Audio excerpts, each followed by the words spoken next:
ஃபோட்டோஷாப்ல அழகிய பிளஸ்ன்னு ஒரு சாஃப்ட்வேர் இருக்கு. அந்த சாஃப்ட்வேர் நீங்க இன்ஸ்டால் பண்ணீங்கன்னா, ஃபோட்டோஷாப்ல தமிழ் அடிக்கிறது ரொம்ப சுலபம். அத பத்தி இப்ப பார்க்கலாம். கண்டிப்பா சப்ஸ்கிரைப் பண்ணுங்க. மறக்காதீங்க. கூகுள்ல போய் இந்த அழகி பிளஸ்ன்னு ஒன்று இருக்கும். அங்க போய் டவுன்லோடு போட்டுக்கிட்டீங்கன்னா, அந்த டவுன்லோடு வந்துரும்.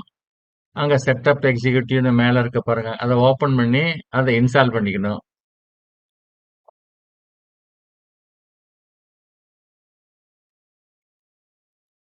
அடுத்தது எஸ்ஆர் தமிழ்னு ஒண்ணு இருக்கு. அத எக்ஸ்ட்ராக்ட் பண்ணி, அத வந்து ஷிஃப்ட் அமுத்தி எல்லாத்தையும் செலக்ட் பண்ணி, சிஸ்டம் ஃபாண்ட்ல இன்ஸ்டால் பண்ணிக்கணும்.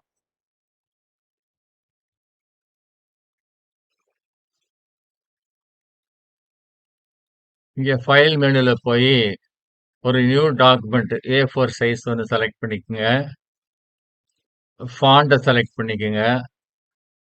ஃபாண்டோடைய கலர் வந்து அங்க போய் ஒயிட்ல வந்து பிளாக்கா மாத்திக்கங்க. அப்புறம் அந்த ஃபாண்ட் செக்ஷன்ல போய் தமிழ் ஃபாண்ட்ல எஸ்ஆர் ஃபாண்ட்ங்கிறத செலக்ட் பண்ணுங்க. எஸ்ஆர் ஃபாண்ட செலக்ட் பண்ணிட்டு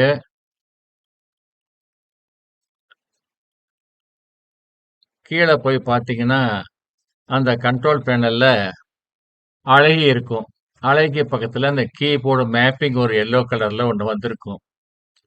நீங்க வந்து இங்க வந்து அந்த தமிழ் STMZ அப்புறம் phonetic keyboard control shift 1 control shift 1 நீங்க அமுத்துனீங்கன்னா அந்த கீபோர்டு மேப்பிங் வந்துரும்.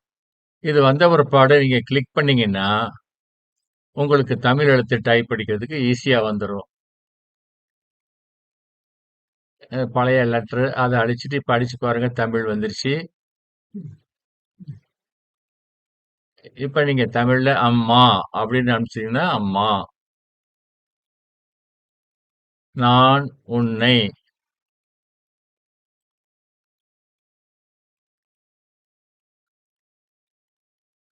வந்துருச்சு. இப்ப இதை நீங்க ஸ்டைல் மாத்தணும்னு நினைச்சீங்கன்னு வச்சுக்கோங்க. இதை கொஞ்சம் தள்ளி வச்சுக்கிட்டு இந்த எஸ்ஆர் தமிழ்ல போய் இந்த ஃபாண்ட பூராவும் செலக்ட் பண்ணிக்கங்க. அம்மா நான் உன்னைங்கிறத செலக்ட் பண்ணிக்கங்க. செலக்ட் பண்ணிட்டு அந்த 331 ஃபாண்ட்ல எந்த ஸ்டைல் வேணுமோ அந்த ஸ்டைலை நீங்க செலக்ட் பண்ணீங்கன்னா அது மாறும். சப்போஸ் இதுல மறுபடியும் இங்கிலீஷ் டைப் அடிக்கணும்னு வச்சுக்கோங்க. நீங்க அந்த சிஸ்டம் ட்ரேவில் போயிட்டு அந்த அழகி அப்படின்ற சாஃப்ட்வேர் இருக்கு இல்லைங்களா, அந்த சாஃப்ட்வேரை சிஸ்டம் ட்ரேவில் இருக்கிறத போய் ரைட் கிளிக் பண்ணி எக்ஸிட் பண்ணீங்கன்னா அந்த அழகி வந்துடும் வெளியே. இப்போ நீங்க சிஸ்டம் ஃபாண்ட்ல போய் இங்கிலீஷ் லெட்டர் டைப் அடிச்சீங்கன்னா செலக்ட் பண்ணி இங்கிலீஷ் எடுத்து வந்துடும். ஸோ இப்போ நீங்க இங்கிலீஷும் அடிக்கலாம், தமிழும் அடிக்கலாம். சுலபம் தானே? சரியா?